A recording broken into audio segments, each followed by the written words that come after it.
लगातार कल से आपकी जीत को लेकर के घर घर में पटाखे फूट रहे हैं। गांव-गांव में डीजे पर जो युवा है वो डांस करते नजर आ रहे हैं और डांस भी ऐसे धुन पर कर रहे हैं जिस धुन का जिक्र पूरे बक्सर। देखिए ये सब आत्मिक शक्ति, उस ऊर्जा से धन्यवाद दे के उनका आशीर्वाद लेने के लिए वो सब करके आया। और मैं मानता हूं कि बक्सर एक धाम है। कुछ इंस्टीट्यूट से कुछ एक्सपर्ट्स है जिसको मैं पर्सनल लेवल पे रोपिन किया हूं। यहाँ का बक्सर का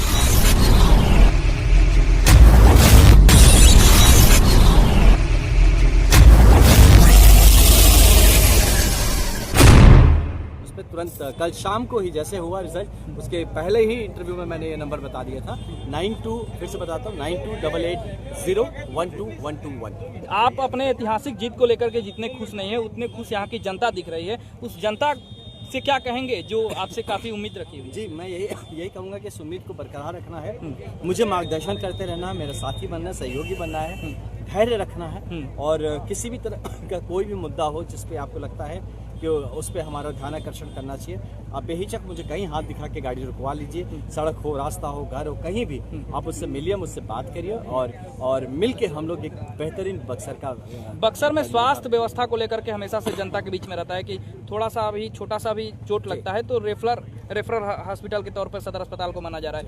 ये इसको प्राथमिकता के तौर पर लोग चाह रहे हैं कि आपसे। बिल्कुल ये मेरे भी ध्यान में आया है और इस पे आप तुरंत काम होते देखेंगे जिस दिन ही हम लोग शपथ ले लेते हैं। और मैंने अभी तो हम लोग नॉमिनेटेड हैं अभी होने के लिए, तो जिस दिन से पूर्णकालिक तौर पे विधायक बन जाते हैं अब देखिएगा इमीडिएटली बक्सर के आरओबी 2 आरओबी जो है यहाँ एक चौसा और एक वो आपको सड़क जो है नदाव जासो वाली, उसको लेकर सर क्या पहल? बिल्कुल इसको लेकर पहल होगी। जो आधे पे रुका हुआ है उसको पूर्ण किया जाए और जिसका प्रपोजल है उसको इनिशिएट किया जाए और एक टाइम बाउंड मैनर में। मैं इसको यही कहूंगा कि टाइम बाउंड कि वो प्रोजेक्ट कितने दिनों का है और उस टाइम बाउंड मैनर में हो जाए। इसके लिए मैं रोज फॉलो अप करने की जरूरत पड़े तो करूंगा, मेरी टीम लगाऊंगा, लेकिन जो टाइम बाउंड मैनर, ये नहीं कि अगर 2 साल का प्रोजेक्ट है तो 20 साल चलेगा।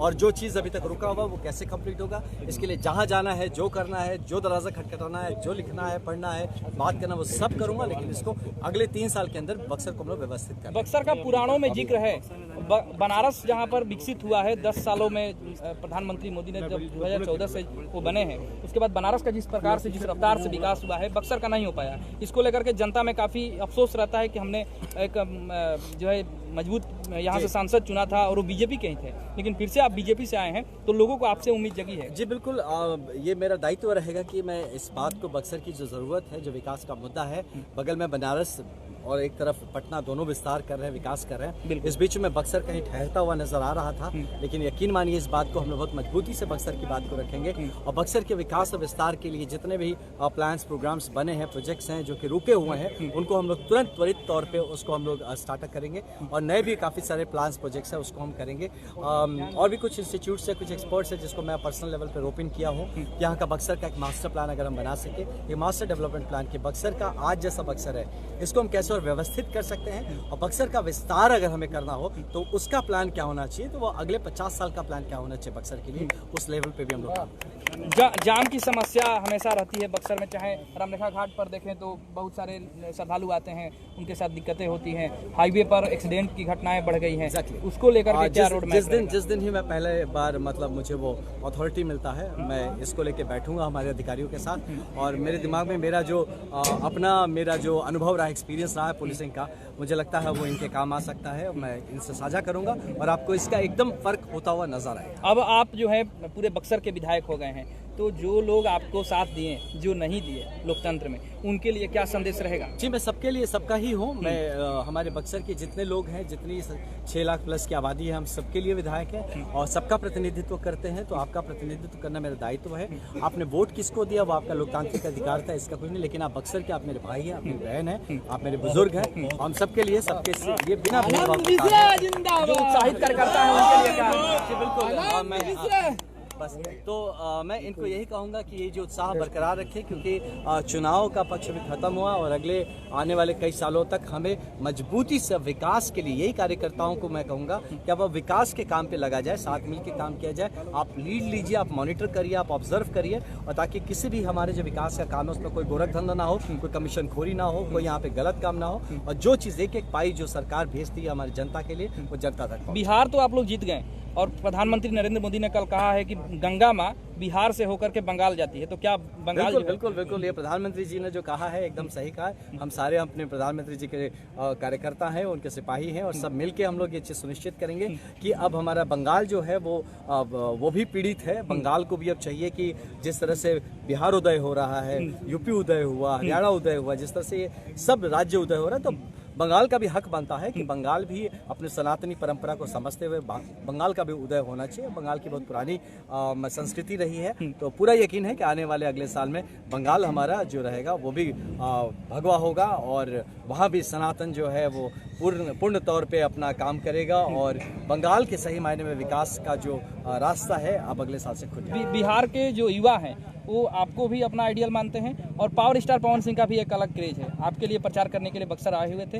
बिहार विजय में उनका कितना बड़ा योगदान है? बिल्कुल है, देखिए हर एक कार्यकर्ता का योगदान है। मैं तो कह रहा पवन जी का बहुत बड़ा योगदान है और उनका यहाँ आना लोगों में उत्साह भरा। उनका वो गाना जो अभी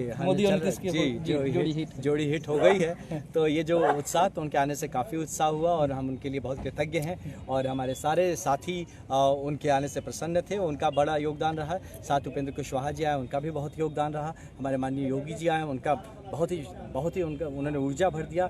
माननीय हमारे होम मिनिस्टर अमित शाह जी जब आए थे तो उनका क्या ही कहना था कि सब कुछ तो हर एक इंसान का कम ज़्यादा करके जिसका जितना मतलब असर है उस हिसाब से असर रहा और यकीन मानिए कि ये एक आदमी जिसने भी बक्सर के लिए, बिहार के लिए भला सोचा है, उसका योगदान है। बिल्कुल।